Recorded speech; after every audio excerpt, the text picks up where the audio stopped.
Hello everyone, welcome back. I want to talk to you guys about an online debate between Oligarch Bloomberg and the hero of that church shooting a couple weeks ago, where Bloomberg came out and was arguing with the guy online, saying that it was not his job or his place to decide whether or not the shooting was justified. So Bloomberg was basically saying that everybody should have just sat on their hands and allowed everybody in that church to be killed until the police showed up. Okay, so obviously that's just stupid. That makes no sense. Of course, everybody has a right to self-defense, and that person was absolutely right to shoot to stop that church shooter. But what I wanted to kind of focus on in this video is where Bloomberg is wrong in thinking that for some reason police are in a better position to be able to decide when to shoot or when not to shoot. Okay, there's tons of cases that we see all the time where police erroneously shoot, right? Where when they shoot when it's not justified, when there is no real threat. In fact, so police have a very high error rate. Okay, especially I think when compared to civilians. Civilians tend to be a lot more reserved. Civilians are generally not going to draw a gun and start shooting unless there's actually incoming fire or whether they see a gun coming out, in a place that it doesn't belong, and the shooting is about to happen. You never hear people, civilians saying that, I started shooting people because I felt threatened. Okay, that's only something that you're going to hear from police. Okay, simply put, civilians cannot get away with that. Okay, we cannot say that we shot somebody because we felt threatened. There has to be an actual real threat. There pretty much has to be almost, we have to be at the point of incoming fire. Okay. So there's a much higher chance, I believe, that for police to make an error, to make a mistake, as compared to civilians, and I think we see this all the time. Now, in the instance of this person, this parishioner that stopped that mass murder, would Bloomberg feel better about the situation if that person was basically, let's say he was elected sheriff of that particular county and they pinned a badge on him? Okay, does that all of a sudden put him in a better position? Just the fact that he's elected sheriff and they pin a badge on him, does that somehow increase his knowledge or his experience or his training?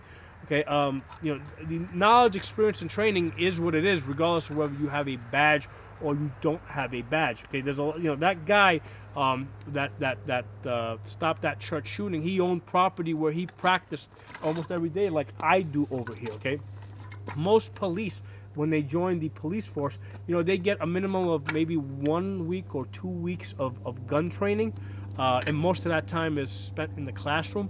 Okay, and then after that, they maybe qualify twice a year, where basically they're shooting at a target the size of a door, and basically that's just target shooting. Okay, they just gotta be able to hit the target. There's really no stress testing or shooting under stress. So there's really no simulations that are done. So, what makes Bloomberg think that people are better qualified to decide when to shoot or when not to shoot, just because they have a badge on them, and they got a minimum of 2 weeks training, and most of that time was basically just classroom time. We see all the time that police make errors in judgment. As a range safety officer, I've seen lots of cops shoot, and cops basically, I'd say almost 50% of the cops that I've seen shoot, as soon as they pick up a gun, they will immediately put their finger on the trigger. Okay, so before they line up their sights, they will automatically put their finger on the trigger. So that's basically an error. Okay, one of the first things that we teach civilians is that you don't put your finger on the trigger until you line up your sights. Okay, that's something that most cops don't do. They'll basically, as soon as they put their hand on the gun, finger goes on the trigger before their sights are even, before the gun's even oriented towards the threat. Okay, So that's an error in training. Another common error that I see with police is, they have this mentality and it's usually bred within departments that that the officer's life is somehow more important than civilians. The quote is that the officer must go home. Okay. I mean, why the officer? Why not everybody else? Why can't we all go home? Okay. So that's another error that I see in police training.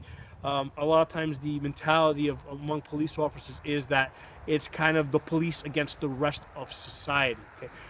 So again, these are all errors in training. These are all errors in the attitude of police, and that's the reason why we see a lot of a lot of inappropriate shootings, or I don't even want to call them accidental, because they're not accidental, to the extent that they're doing all the things to make the error happen. Okay. So that's really not an accident. If there was one instance that I'm thinking of, where a police officer told somebody to, pulled somebody over, told him to get their ID. The person was on his way to get his ID, and the officer just shot him because basically something clicked in his mind. The guy's like, "You just told me to go get my, to pull out my ID." So again, these are all errors in training. So Bloomberg is incorrect to think that police somehow have a higher level of training. I would argue that civilians actually have a higher level of training, especially in the attitude. Okay, because basically we all know as civilians that if we ever accidentally shoot somebody, our lives are pretty much over. Okay, we're not going to be able to easily get out of that. Police don't have that concern. They can basically hide behind the badge and say, I felt threatened. Okay, if I shoot somebody because I felt threatened, that's not good enough. I mean, there pretty much has to be incoming fire for me to justifiably shoot somebody.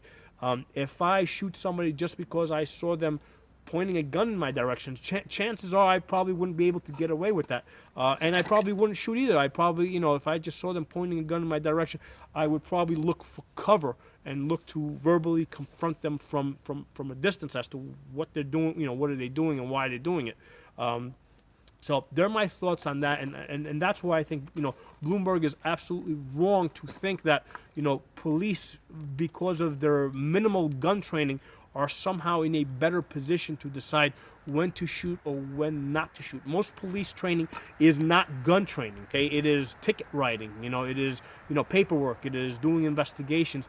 It is not gun training under different simulated circumstances. So they're my thoughts on that. If you guys like this video, give it a thumbs up, share it, and remember to channel, subscribe. I'll talk to you guys soon.